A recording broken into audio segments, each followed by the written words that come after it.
जय हिंद। हमेशा से विवादों में रहा इजराइल और फिलिस्तीन का जो विवाद है वो फिर से गर्मा गया। इसमें किसकी ज़्यादा गलती है, इजराइल की है या फिलिस्तीन की है? इसमें हमास कौन होता है, गाजा पट्टी क्या है, वेस्टर्न बैंक जेरूसलम पे विवाद क्यों हो रहा है और इसमें कौन सही है, और भारत को किसका साथ देना चाहिए और किसका नहीं देना चाहिए, इससे भारत पर क्या असर पड़ेगा, इसको हम समझते हैं। देखिए, जो इजराइल और फिलिस्तीन है ये मिडिल ईस्ट में आते हैं। सब मिडिल ईस्ट एशिया का लास्ट हो जाता है, ये वाला एरिया हो जाता है। तो आप देख सकते हैं भारत से दूरी भी अच्छी खासी है। ये एरिया पूरी तरह से मुस्लिम कंट्रीज के बीच में है यहाँ पर, और यहाँ इजराइल है इसी के बीच में। इसको अगर पास करके हम इस एरिया को देखते हैं यहाँ से, तो आप इस तरह से देखेंगे, ये हमारा इंडिया हो गया, इंडिया से पाकिस्तान, ईरान, और उसके बाद ये वाला एरिया आ जाता है इजराइल का।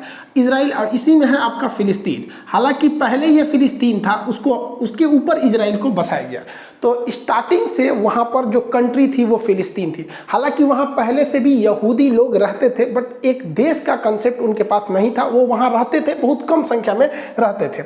अब देखिए, ये सारे खेल के पीछे ये इंग्लैंड वाले हैं सब। ये ससुरे क्या बोलेंगे सब किसी को नहीं पता है, और हम लोग से बेहतर इनको कौन जानता है। हम लोगों के ऊपर इन्होंने 200 साल तक शासन किया है। जलियांवाला बाग से हत्याकांड से लेकर, चाहे वो फांसी देना हुआ भगत सिंह को, चाहे वो सेलुलर जेल हुआ, हम लोग इनकी पूरी तरह रहन से वाकिफ है। द्वितीय विश्व युद्ध चालू हुआ तो इन लोगों ने कुछ ऐसे सरदर्द दे गए हैं जो दुनिया में कभी खत्म नहीं होंगे।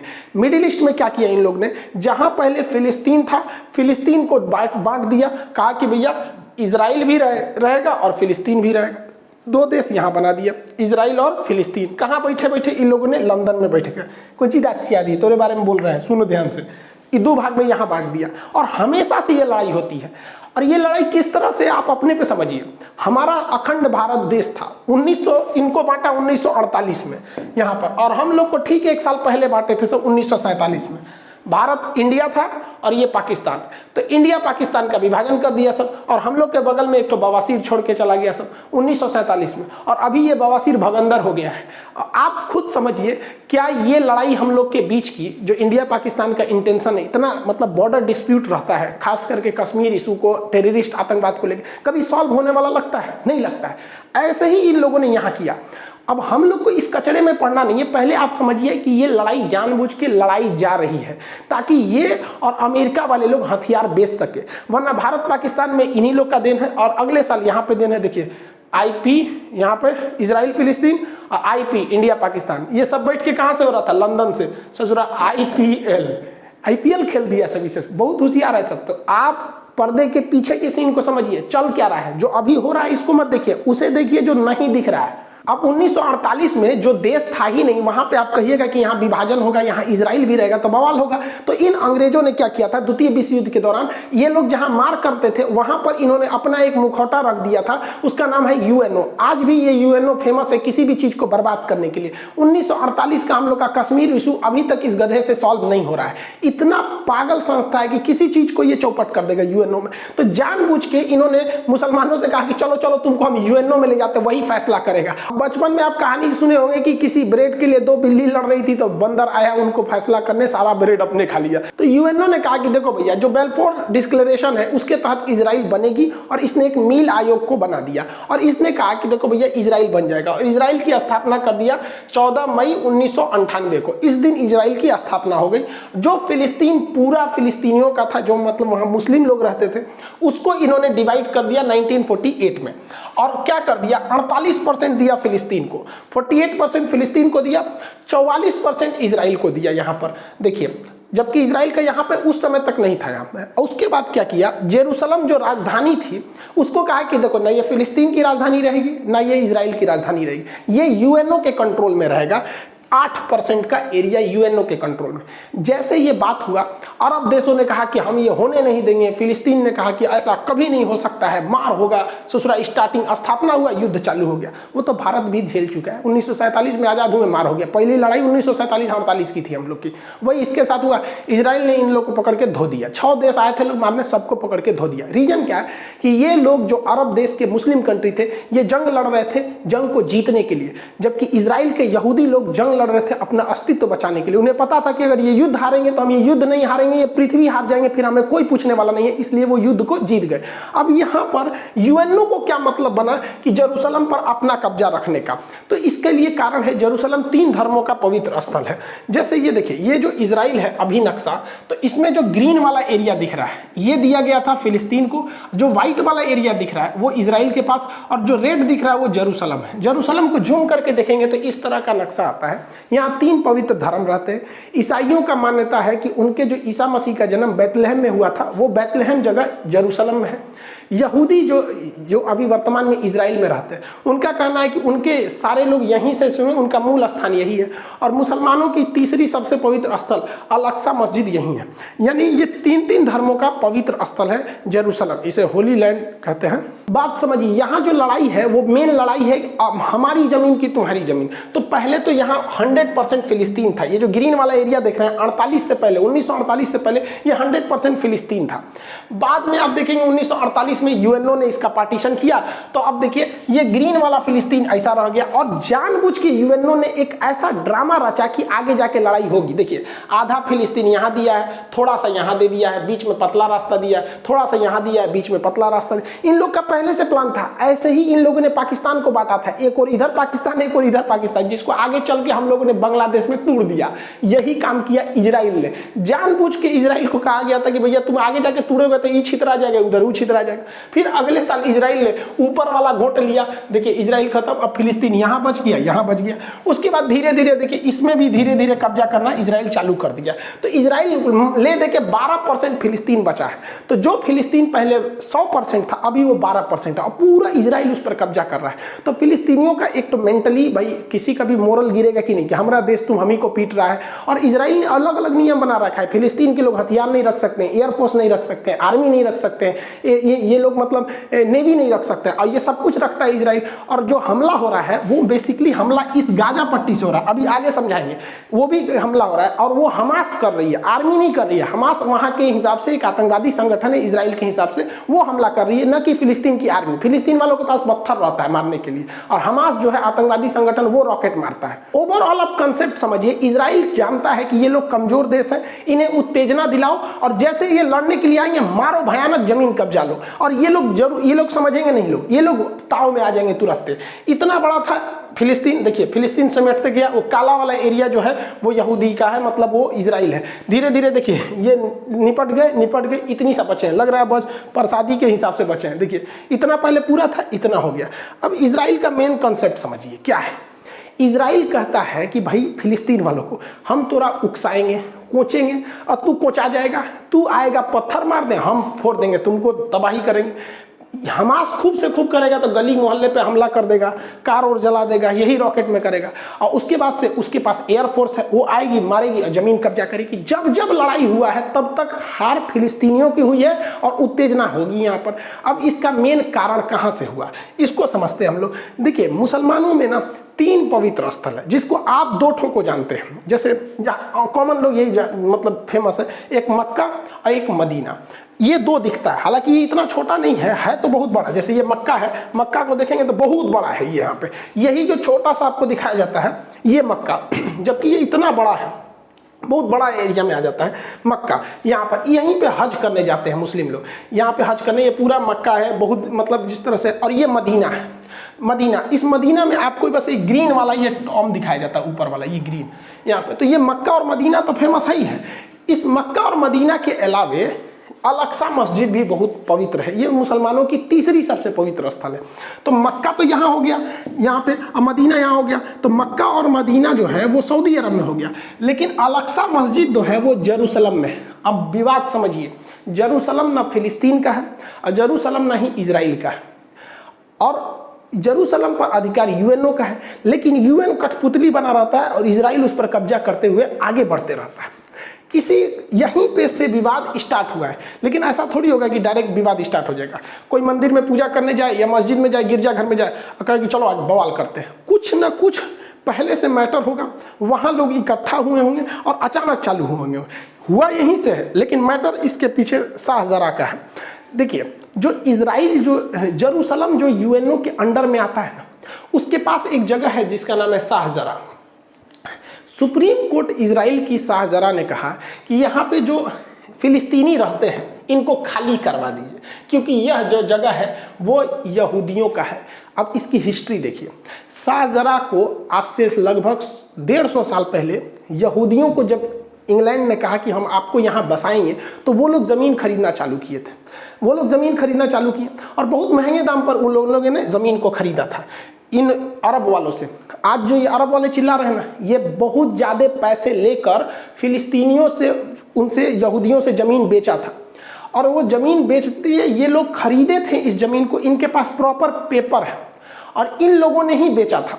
अब सुप्रीम कोर्ट ने कहा कि भैया 150 साल पहले ये शाहजरा की जो ज़मीन थी वो इजराइल वालों ने खरीदी थी, इसलिए जो यहाँ पर मकान फिलिस्तीन वालों ने बनाया है ना, लगभग 500 मकान, उस पर जेसीबी चलवा के तुड़वा दो। सुप्रीम कोर्ट ने ऑर्डर दे दिया कि नहीं, इसको तोड़ा जाए और वहाँ से तोड़ा मतलब तुराई खाली चालू हो गया कि भैया यहाँ से इन लोग को भगाया जाए। अब इसी का बवाल था कि भाई आप पुराना मैटर क्यों खोल रहे हैं, 150 साल पहले क्या था उस तरह से। जो लोग फिलिस्तीन का समर्थन करते हैं वो कहते हैं कि जो 150 साल पुराना मैटर है उसको लाओगे उस हिसाब से तो बहुत से लोग इधर से उधर हो जाएंगे। लेकिन वही लोग क्या कहते हैं, तुर्की का वो लोग विरोध नहीं करते हैं, क्योंकि तुर्की में एक बहुत बड़े राजा थे उस समय का, सुल्तान अल फतेह। इन्होंने क्या किया भैया कि तुर्की का जो हाजिया सोफिया जो मस्जिद है, पहले वो तो चर्च था, उस चर्च को इन्होंने खरीद लिया। चर्च को खरीद लिया, यहाँ पे हाया सोफिया को पैसे में खरीद लिया था इन्होंने। और उसके बाद जब द्वितीय विश्व युद्ध हुआ तो अंग्रेजों ने कहा कि देखो भैया, इसकी पुरानी हिस्ट्री तो ये चर्च थी, बाद में इन्होंने खरीद के मस्जिद बना दिया, एक काम करो ये झमेले से हटा दो, इसको म्यूजियम बना दो। तो द्वितीय विश्व युद्ध के बाद उसको म्यूजियम बना दिया गया। लेकिन भाई साहब ये तैयबुल अर्दोगान आए, कहे कि ना म्यूजियम कैसे, 400 साल पहले हम लोगों ने खरीदा था, इसलिए यहाँ मस्जिद होनी चाहिए। भाई साहब यहाँ पे लोगों ने तर्क दिया कि भाई हम खरीदे थे तो हमारा अधिकार है। तो भाई साहब यहाँ भी जरा ध्यान दीजिए, यहाँ भी वही वाला कंसेप्ट लगा है। आप 400 साल पहले चर्च को खरीदे थे और आप कहते हैं कि फिर से ये चर्च नहीं मस्जिद होना चाहिए क्योंकि हमने खरीद लिया है। तो इजराइल भी यही कर रहा है कि भैया 100 साल पहले हम लोगों ने इसको हायर रेट पे देके तुम अरब वालों से ही खरीदा था, इन्हीं लोगों से खरीदा था, ये लोग बेच बेच के पैसा में कमा लिए थे, तो कहता है कि वापस दो यहाँ पे। तो ये कन्फ्लिक्ट का मेन मैटर था शाहजरा। शाहजरा से ही थोड़ी सी दूरी पर है अल अक्सा मस्जिद। फ्राइडे की नमाज पढ़ने रमजान में लोग जब वहाँ इकट्ठा हुए थे तो वहाँ पर इन लोग को पता था, इजरायली खुफिया एजेंसी को, कि शाहजरा को जब खाली कराया जा रहा है तो वहाँ पे कुछ विवाद होगा। तो इन लोगों ने सिक्योरिटी को वहाँ पे अपने सिक्योरिटी गार्ड्स को लगा दिए थे और इनमें तू मैं हूँ बगझग हुआ। अब यहाँ से भी पत्थर चले, उधर से भी चला और इसमें भीषण रूप ले लिया यहाँ पर। और सिक्योरिटी वाले लोग ऐसे ही मस्जिद के अंदर घुस गए जिसका पूरी दुनिया में विरोध होने लगा। अब वहाँ पर कुछ लोग जो थे वो पत्थर था, इन सबके पास पत्थरे रहता है, दूसरा तो कुछ रहता नहीं। आई लोग भाई पूरा बुलेट प्रूफ बन के तैयार से गया था, ये मार दिया, ग्रेनेड बम विस्फोट धड़ाम धड़ाम उड़ गया। आप लोगों ने वीडियोज वगैरह तो बहुत देखे होंगे। अब यहाँ पर बहुत दहशत फैल गया यहाँ पर इस एरिया में। अब कभी भी इजराइल ही भारी पड़ेगा। जिन आप कितना चिल्ला लीजिएगा, इन सेना के आगे आम आदमी नहीं टिकेगा। और इस घटना के बाद जो यहाँ पर घटना हुई, बेंजामिन नेतन्याहू पूरी तरह घिर गए। अब यहाँ इजराइल डबल संकट से जूझ रहा है। देखिए इजराइल पर इंटरनेशनल दबाव इतना ज्यादा आने लगा, यूएनओ ने दबाव बनाया कि वो भैया वो एरिया मेरे अंडर में आता है, तुम काहे वहां घुस गया है। भारत ने भी इवन की न्यूट्रल रहते हुए कहा कि इजराइल को यथास्थिति बना के रखनी चाहिए। अब पूरी तरह से इंटरनेशनल बवाल वहां हो गया। और इस घटना के बाद इजराइल में भी लगभग 14% आबादी मुस्लिम की है। इजराइल की आबादी मुश्किल से 1 करोड़ है, 1 करोड़ से भी कम है यहाँ पे, जिसमें आपका 16 से 17 लाख, 1 करोड़ में 16 से 17 लाख उसमें मुस्लिम भी रहते हैं। अब वो लोग भी विरोध करने लगे हैं क्योंकि ये मैटर राजनीतिक न होकर धार्मिक स्थान को लेकर था, इसलिए विरोध होने लगा वहां पे। अब इजराइल अंदर में भी समस्या को झेल रहा है कि वहां भी बड़े पैमाने पे विरोध, मार काट, दंगे हो गए अंदर वहां पे भी। तो अंदर भी झेल रहा है और बाहर भी झेल रहा है। दूसरा कि अभी इजराइल में फुल टू सरकार नहीं है, बेंजामिन नेतन्याहू भी अभी वहां चुनाव के मतलब रोके गए हैं, ये फुल टू नहीं है वहां पर चुनाव को लेकर, क्योंकि कोरोना वगैरह को लेकर काफी राजनीतिक संकट थी। अब भारत इसमें क्या कर सकता है, पूरी दुनिया मतलब इसका विरोध कर रही है। अब इसमें एंट्री होती है हमास की। इजराइल का एक पुराना धर्रा रखा है, बस थोड़ा हम हर बात पे उलझाते रहो, थोड़ी थोड़ी जमीन कब्जाते रहो, ऐसे ऐसे कब्जाते रहो। 1948 में लड़ाई हुआ, जगह कब्जा कर लिया, 56 में लड़ाई हुआ, फिर कब्जा कर लिया, 67 में लड़ाई हुआ और कब्जा कर लिया, 73 में हुआ और कब्जा किया, 82 में हुआ और कब्जा कर लिया,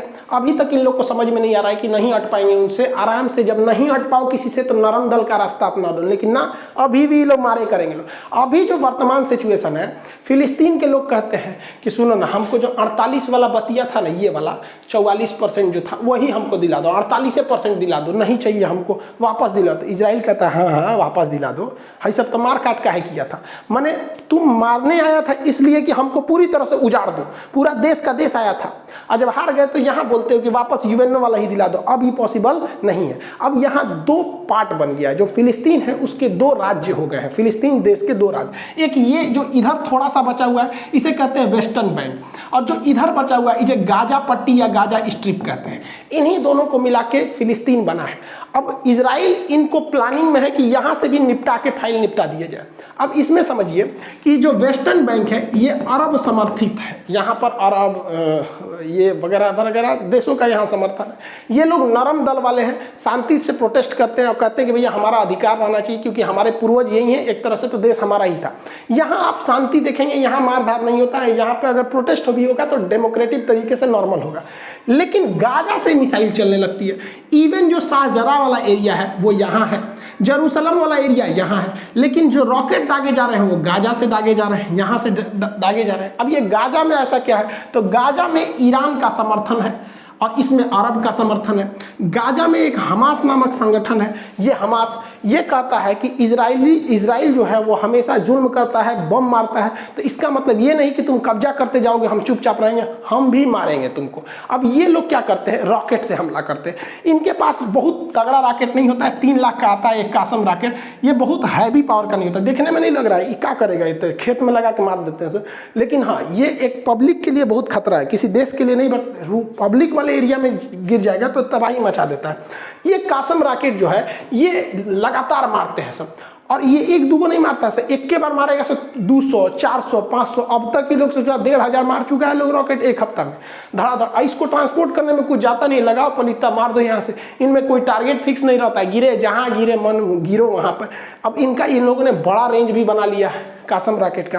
पहले इजराइल का थोड़ा सा एरिया आता था, अभी धीरे धीरे इन लोगों ने पूरे एरिया को कब्जा कर लिया, इस कासिम रॉकेट के अंदर में आ गया, तेल अवीव तक हमला कर दिया है वहां से। इस बार हमास ने इजराइल को ज्यादा क्षति पहुंचाया पिछली बार के तुलना में। अब आप कहेंगे कि गाजा के पास ये रॉकेट आ कैसे जाता है, क्योंकि गाजा का जो एरिया है अगर आप ध्यान से देखेंगे तो ये गाजा का एरिया आप इधर देखेंगे तो इधर से इजराइल से घिरा हुआ है, इधर से समुद्र से घिरा हुआ है। तो समुद्र में इजराइल की नौसेना रहती, इधर थल सेना रहती, ऊपर वायु सेना रहती, आ कैसे गया। तो ये एरिया थोड़ा सा मिस्र का एरिया लगता है, यहाँ मिस्र का। तो मिस्र के रास्ते ये पहुंच जाते हैं, जिसमें हमारे ओबामा साहब ने बड़ा भारी रोल निभाया था मिस्र तक पहुंचने में। देखिए ये मिस्र देश है, मिस्र का ये सिनाई प्रायद्वीप है, ये गाजा से सटता है। तो जब बराक ओबामा थे ना, तो इनको मिडिल ईस्ट में हीरो बनने का शौक था। इन्होंने ईरान से समझौता किया था, और P+ करके आप लोग 2013 में अगर होंगे तो 13 वाला को अगर करंट अफेयर को देखेंगे तो वहाँ ध्यान में होगा।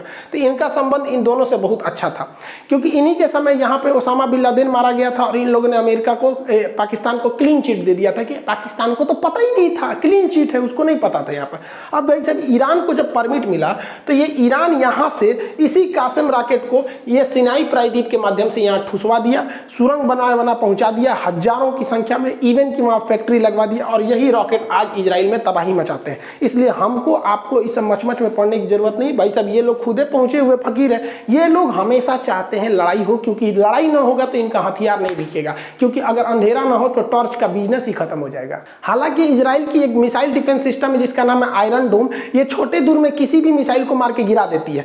अब वहां से ये लोग कितना भी रॉकेट मारे, उसका 90% रॉकेट को ये मार के गिरा देते हैं। अक्सर आप सुनते होंगे कि 1200 मिसाइल दाग दिया गया, कई आदमी मारा, तो कभी 1 कभी 2 कभी 3 ऐसा होगा। आप खुद सोचिए, भारत अगर चाइना या पाकिस्तान पे 1200 मिसाइल मारेगा तो एक आदमी कई गो शहर चल जाएगा यहाँ पे।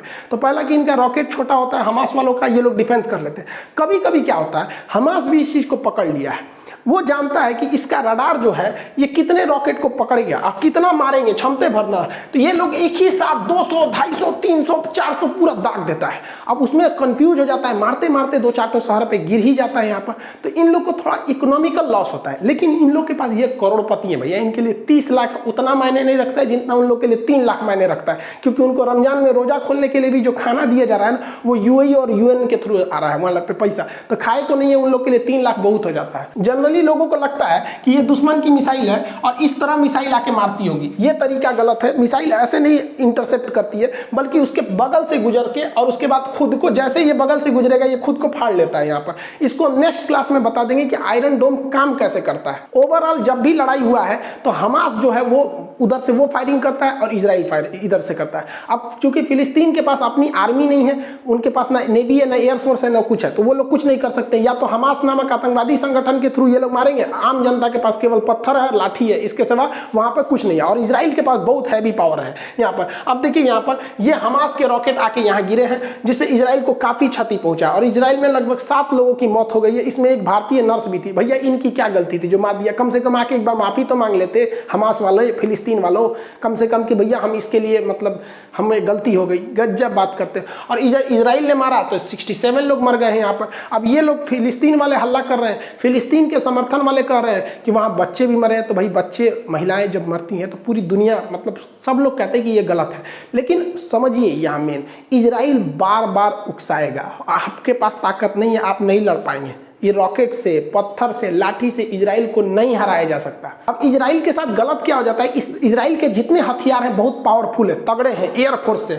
अब उसमें हमला करेगा तो ऐसा नहीं है कि केवल आतंकवादी मारे जाएंगे, सिविलियन भी मारे जाएंगे, जो गलत हो जाता है। दुनिया के किसी भी इंसान को तकलीफ तब होती है जब युद्ध में मासूम, मतलब छोटे बच्चे मर जाते हैं। अब ये छोटे छोटे बच्चे के ना थोड़ा सा दया लगने लगता है। लेकिन आप देखिएगा, भारत पाकिस्तान के बीच में युद्ध हुआ, कम से कम ये तो नहीं हुआ कि भाई हमारी सेना वहां जाके छोटे बच्चे को मारी हो, या फिर वो बॉर्डर एरिया पे कभी क्रॉस फायरिंग में ऐसा हो जाता है, वो अलग बात है। या फिर वहां के आतंकवादियों को हम लोग से कुछ ज्यादा ही प्यार है, ताज होटल में फोड़ के चले जाते हैं। अदरवाइज जब सेना में ऐसा होता है तो ये चीज तो ध्यान में रखा जाता है। बट इजराइल के साथ ये सिनेरियो पूरा अलग है। वहां इतनी ज्यादा आबादी है, एकदम घना, इतना तो छोटा है ही है, तो वहां ऐसा नहीं है कि भारत की तरह की बॉर्डर से बहुत दूर लोग रहते हैं। इसलिए इजराइल जब भी मारता है तो तबाही ज्यादा लाता है, इतना भयानक तबाही लाता है, मतलब 10-12 गुना का अंतर होता है। और अभी इजराइल ने कहा कि ये हमले रुकेंगे नहीं, हमास को पूरी तरह से रद्द कर देंगे, बर्बाद कर देंगे, तभी जाके हमले को रोकेंगे। बात करते हैं दोनों में सही कौन है, गलत कौन है। देखिए, जमीन तो फिलिस्तीन की थी, लेकिन फिलिस्तीन के लोगों को समझना पड़ेगा कि इजराइल को वहां रहना जरूरी है, क्योंकि अगर इजराइल वहां से उजड़ गया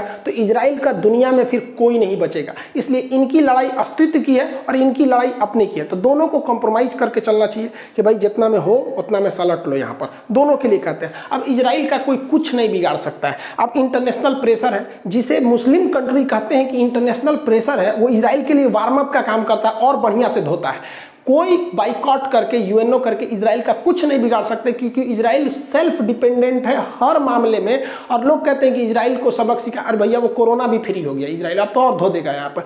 दूसरा, यूएई और बहरीन इजराइल को थोड़ा मान्यता दे रहे थे, अब थोड़ा सा उन लोग पे डिपेंड आएगा, क्योंकि ये इजराइल के फेवर में जा रहे थे, अब थोड़ा सा हट जाएंगे। यूएनओ कुछ नहीं कर सकता है, और पता है इजराइल को कि ये कितना भी जुल्म कर ले, कितना भी मार दे, ये कुछ नहीं कर सकते, क्योंकि यूएनओ में जाएंगे तो अमेरिका, ब्रिटेन, फ्रांस सब तो इजराइल का साथ देंगे। वो लोग तुरंत वीटो कर देंगे और इजराइल पर कोई भी प्रतिबंध नहीं लग पाएगा। अब यहाँ पर अभी भी वर्तमान में इजराइल में कोई लीडर नहीं है, इस वजह से यहाँ पर थोड़ा सा चुनाव का मैटर है, तो थोड़ा सा क्राइसिस देखी जा रही है। अब यहाँ देखिए, लोग कहते हैं कि इजराइल को ज़्यादा बड़े हथियार नहीं प्रयोग करने चाहिए। ये बात हकीकत है कि इजराइल जो है वो हथियार को मजबूरी में प्रयोग कर रहा है, क्योंकि जिस दिन इजराइल हथियार छोड़ देगा, ये बात गारंटी है कि इजराइल और फिलिस्तीन में हिंसा रुक जाएगी, लेकिन उस समय इजराइल भी खत्म हो जाएगा। No weapon, no violence and no Israel, क्योंकि ये मार डालेंगे सब अरब देश वाले उसको मिलके। तो इसलिए उसको हथियार उठाना मजबूरी बनता है। और कितना अरब देश वाले इजराइल से नफरत करते हैं, बस इस बात पे सोचिए कि पाकिस्तान अपने पासपोर्ट पे लिखा है कि इजराइल नहीं जा सकते, क्योंकि वो इजराइल को देश ही नहीं मानता है। भाई साहब, आप किसी को कंप्रोमाइज करने में क्या जाता है कि भैया हम अभी वर्तमान में जहां हैं हमको वहां रहने दो, 12% पे है तो रहने दो, नहीं तो 12 नहीं छोड़ेगा वहां पर।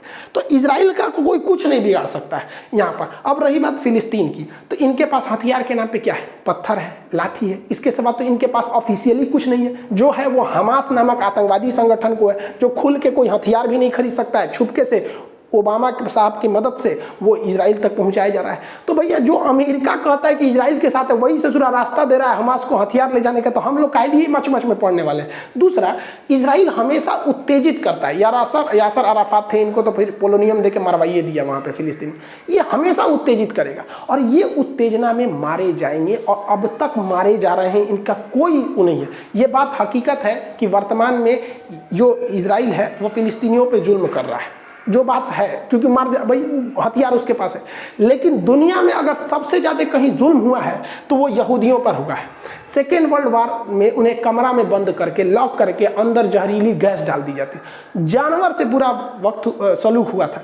लेकिन इन लोगों ने, यहूदियों ने वक्त की नजाकत को समझा, पढ़ाई पर, टेक्नोलॉजी पर ध्यान दिया और आज ऐसी हकीकत हो गई है कि भारत जैसे देश को इजराइल से लड़ने से पहले सोचना पड़ेगा, क्योंकि हमारे ड्रोन, हथियार, बंदूक सब इजराइल से आ रहे हैं। सब टेक्नोलॉजी वहाँ पे इतना छोटा है लेकिन इतना डेवलप है। तो इन लोगों पर भी सोचना चाहिए, एरिया मायने नहीं रखता है। आप वहीं रहिए, खुशहाल रहिए, पढ़ाई लिखाई पे ध्यान दीजिए, आगे बढ़िए। जब मौका मिलेगा आप आगे बढ़िएगा। ऐसा नहीं कर रहे हैं कि हम आप मौका नहीं मिले तो आप मत कहिए। देखिए भारत को भी बात करते हैं, हम लोग को भी अपना पीओके वापस लेके आना है, ये हमको अपना पीओके वापस लेके आना है।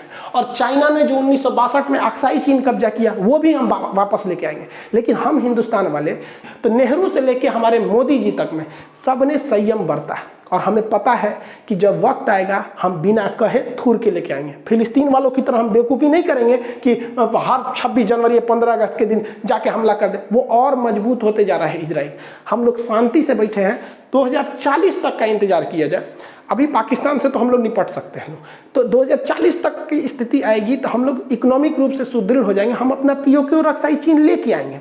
ऐसा नहीं है कि हम नहीं ले आ सकते। 1857 की क्रांति में हम लोग अंग्रेजों से लड़ने निकले थे, लेकिन हथियार, टेक्नोलॉजी, कम्युनिकेशन न होने की वजह से हमारा 1857 की क्रांति फेल हो गया। आए उसके बाद महात्मा गांधी, इन्हें पता था कि हमें एक लॉन्ग टाइम लीडर चाहिए। लॉन्ग टाइम लीडर के पीछे जनता चलने को तैयार होती है, और गरम दल करेंगे तो लॉन्ग टाइम लीडर नहीं रह पाएंगे। जैसे हमारे चंद्रशेखर आजाद जी, इनका भी टाइम बहुत बेहतरीन थे बट टाइम पीरियड बहुत कम था। भगत सिंह, ये भी बहुत बेहतरीन बट टाइम पीरियड कम रह गया। तो गांधी जी को पता था कि भैया हमको लॉन्ग टाइम तक एक लीडर चाहिए, इसलिए नरम दल वाला अपना है। और जब लास्ट मोमेंट आया, यही गांधी जी है ना, करो या मरो बोलने वाले, यही है ना, भारत छोड़ो आंदोलन चलाने वाले, अंग्रेजों भारत छोड़ो। सबसे ज्यादा हिंसा गांधी जी की अगर किसी आंदोलन में हुआ था तो भारत छोड़ो आंदोलन में, और भी पहले दिन गिरफ्तार हो गए। तो वक्त आने पर कोई भी काम करना चाहिए भैया, अभी अपने पे ध्यान दो। हम लोग से कुछ सीखो, हम लोग को भी हमारा पीओके वापस चाहिए, अक्साई चीन वापस चाहिए, लेकिन हम लोग गला नहीं फाड़ते, हम लोग प्लानिंग करते हैं। वक्त बदलते कभी देर नहीं लगती है। मोदी जी जब 2014 से पहले चुनाव नहीं जीते थे ना, तो अमेरिका ने कहा था कि मोदी जी को हम अमेरिका में घुसने नहीं देंगे, वीजा नहीं देंगे। और यही अमेरिका है जो वीजा नहीं दे रहा था, अभी बुला के पिज्जा खिला रहा है यहाँ पर, हाउडी मोदी कर रहे हैं यहाँ पर। वक्त बदला कि नहीं बदला? भारत की शक्ति ऐसी है कि भारत ने सबको जब वैक्सीन दिया था, तो अभी जब भारत को ऑक्सीजन की जरूरत पड़ी, पूरी दुनिया पहुंची, इवन अरब देश वाले भी पहुंचे, सिंगापुर, कौन नहीं आया भारत को। तो जब आप सबसे मिलजुल के रहेंगे, सब आपकी मदद के लिए आएंगे। आप बस अपने लिए रहेंगे तो केवल आपके अपने ही आपको पूछेंगे, फिर पड़ोसी आपको नहीं पूछेंगे। अभी तो इजराइल ये कुछ नहीं बता रहा है, अभी तो ट्रेलर चल रहा है। इजराइल ने कह दिया कि हमले नहीं रुकने वाले हमास पे। इजराइल का प्लान है ग्रेटर इजराइल बनाने का। जिस तरह इंडिया में नोएडा था, ग्रेटर नोएडा बन गया, उसी तरह पहले तो फिलिस्तीन था, वहां बना इजराइल, अब बनेगा ग्रेटर इजराइल। जरा ध्यान से देखिए ग्रेटर इजराइल का नक्शा, ये अभी वर्तमान इजराइल है जो अभी चल रहा है। और ये जो ब्लैक डॉट देख रहे हैं ना, इनका प्लान है ग्रेटर इजराइल बनाने का। यहां से ये मिस्र पर कब्जा करेंगे, यहां से सऊदी अरब का ये वाला कब्जा करेंगे, कुवैत करेंगे, इराक को ले जाएंगे, सीरिया को ले जाएंगे, तुर्की का ये लेके आएंगे, जार्डन तो पूरा बीच में चला है, लेबनान। तो ये इन लोग का पूरा प्लानिंग है भाई साहब, ग्रेटर इजराइल बनाने का। और आप खुद सोचिए, देखिए नफरत अलग चीज होती है, जो फिलिस्तीन के समर्थन भी है वो भी जरा ये बात को सोचे कि अगर ये हमला करने आ जाएगा तो इन्हें कौन रोक सकता है। 6 दिन में इन सारे देशों को हरा दिया था 1967 में इसने, तो इसको कोई नहीं रोक सकता, ये इनका प्लानिंग है यहाँ पे। तो अभी के वक्त में भाई साहब आप खुद समझिए कि ये गरम दल के हिसाब से आप यहाँ थे, इतनी समय सिमट गए। जिस हिसाब से इजराइल आपको उकसा रहा है और आप इजराइल की चाल नहीं समझ पा रहे हैं, वो उकसाएगा और आपकी ज़मीन छीनेगा और पूरी दुनिया के पास उसके पास बहाना रहेगा। इवन जो बाइडेन ने भी कह दिया कि इजराइल को अधिकार है, वो अपनी रक्षा कर सकता है। इजराइल दुनिया को दिखाएगा कि मेरे पास 1200 रॉकेट दागे गए, लेकिन ये नहीं दिखाएगा कि इस रॉकेट में उतनी क्षति नहीं हुई जितनी उसके एक रॉकेट में हमास को हो गई। वो तो यही चाहता है। और अगर इन लोग का यही हाल रहा तो आने वाले वक्त में इजराइल इन लोग को यही दे देगा, जो मीट काटने वाला लकड़ियाँ होता है ना, यही बांट देगा।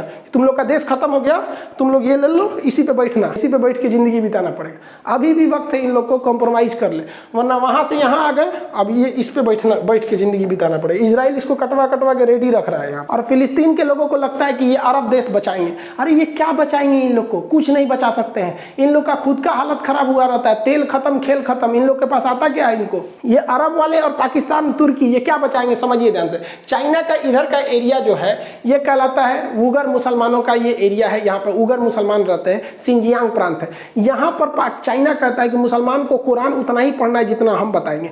यहाँ महिलाएं अगर कपड़ा पहन लेती हैं पूरा, तो उसको 20 सड़क पे उसके कपड़े काट दिए जाते हैं कि घुटना से ऊपर कपड़ा रहना चाहिए। कोई अरब देश आवाज नहीं उठा सकता है। वहाँ किसी भी लड़की को उठा के लेके चल जाते हैं। ऑनलाइन किसी को चाहिए ऑनलाइन लेके चल जाओ इन लोग को। जिस तरह से जोमेटो इस सब पे ऑर्डर होता है ना, वैसे यहाँ ये लोग ऑनलाइन उठा के लेके चल जाता है मजदूरों को, लड़कियों को। ऐसे कोई नहीं बोल सकता, आज तक कोई आवाज नहीं उठा सकता है। यहाँ इस तरह से सरेआम लाठी डंडा से पीटा जाता है। लेकिन ये दोहरी नीति ना हो जाती है कि अगर इजराइल करेगा तो हम आवाज उठाएंगे इस आधार पर कि मुस्लिम पर अत्याचार क्यों हो रहा है, और चाइना कहेगा तो हम कुछ नहीं बोलेंगे। ये दोहरी नीति है। यहाँ पर चीन का विरोध करना चाहिए तो देखिए ये अरब के राजा चीन के साथ, ये तुर्की वाला भाई साहब, ये देखो ये चीन के साथ है। और ये पाकिस्तान, इमरान खान तो सोच रहा है इसका रखेल बन गया, ये क्या बोलेगा यहाँ पर। ये लोग के भरोसे है, ये कुछ नहीं कर सकता है। देखिए पूरी दुनिया को अहिंसा, सच्चाई और शांति के रास्ते पे चलना सिखाया था दलाई लामा ने, बौद्ध धर्म ने। नतीजा क्या हुआ? 1959 में तिब्बत को ही गंवाना पड़ गया। अहिंसा पे चले थे, देश गायब हो गया। फिलिस्तीन हिंसा पे चला, दूसरे का देश कब्जा कर लिया। दोनों में अंतर होता है, याद रखिएगा। अगर आप देश को बचाना चाहते हैं तो आपको शस्त्र उठाना ही पड़ेगा, और अपनी संस्कृति बचाना चाहते हैं तो शास्त्र उठाना पड़ेगा। हम खुशनसीब हैं जो ऐसे देश में जन्म लिए हैं जहां शस्त्र और शास्त्र दोनों में किसी की कमी नहीं है। ओवरऑल भाई फिलिस्तीन को नरम दल का रुख अख्तियार करना चाहिए और हमास उमास को साइड करके कॉम्प्रोमाइज कर लेना चाहिए। विश्व के आगे कहना चाहिए कि भैया हम 12% पे रहेंगे, लेकिन पूरी गारंटी दे दीजिए पूरी विश्व बिरादरी की 12% में 1 कट्ठा जमीन कम नहीं होगा, हम 1 रॉकेट वॉकेट नहीं दागेंगे। शांति से रह जाओ भाई, इसी में भलाई है। अब रही बात भारत की, भारत किसका साथ देगा, इजराइल का कि फिलिस्तीन का? देखो ऐसे कहने के लिए तो फिलिस्तीन से हमें कुछ नहीं मिलता है, लेकिन अगर हम फिलिस्तीन का साथ देते हैं इनडायरेक्टली या डायरेक्टली करके, हम लोग शुरू से फिलिस्तीन का ही साथ दिए और अभी भी वहीं देते हैं इनडायरेक्टली करके, क्योंकि हमें पता है कि अगर हम फिलिस्तीन के साथ खड़े रहेंगे तो अरब देश हमारे साथ खड़े रहेंगे। जैसे अभी देखिए वो लोग ऑक्सीजन टैंक का सप्लाई किए, पेट्रोलियम का सप्लाई वहीं से आता है, क्योंकि हमारे पास वो पास पड़ता है, वहां से पेट्रोलियम सस्ता पड़ेगा। और आपको भी पता है कि गल्फ कंट्री के अलावा अगर कहीं से पेट्रोलियम लेते हैं तो बहुत महंगा पड़ेगा, और भारत में पेट्रोल महंगा हो रहा है। दूसरा कि भारत में लाखों लोग अरब देशों में काम करते हैं, तो हमें पेट्रोलियम चाहिए, वो देश मतलब वहां रोजगार चाहिए, इसलिए हमें न्यूट्रल होकर रहना पड़ता है। दूसरा कि हम चाह के भी इजराइल का समर्थन नहीं कर सकते, ये डिप्लोमेटिक कारण समझिए। पाकिस्तान चाहता है कि हम इजराइल का समर्थन कर दें, लेकिन हम करेंगे तो उल्टा फंस जाएंगे। क्यों? क्योंकि अगर जहां हम इजराइल का समर्थन करेंगे कि इजराइल द्वारा कब्जा की गई जमीन इजराइल की हो गई, तो पाकिस्तान कहेगा बहुत अच्छा, तब तो पाकिस्तान द्वारा कब्जा किया गया पीओके भी मेरा होगा। और चाइना उधर से कहेगा बहुत अच्छा, आप कहिए रहे कि कब्जा किया जमीन उसका हो गया, तो हमारा अक्साई चीन भी मेरा हो गया। तो भारत इस दुविधा में है, लेकिन हम लोग ससुरा बहुत होशियार निकले। हम लोग इजराइल को बुलाएं, बेंजामिन नेतन्याहू को, और कहें कि देख भैया हम तुम्हारा समर्थन करना चाहते हैं, लेकिन हमारा हाई मैटर गड़बड़ है, एक काम कर, तू हमको वापस दिलवा दे पीओके, और ये दिलवा दे हमको अक्साई चीन। जब मेरा वापस आ जाएगा हम खुल के कहेंगे कि इजराइल तुम्हारे साथ है, लेकिन अब तक नहीं। तो ये समझ गया, ये लोग होशियार लोग हैं, समझ गया।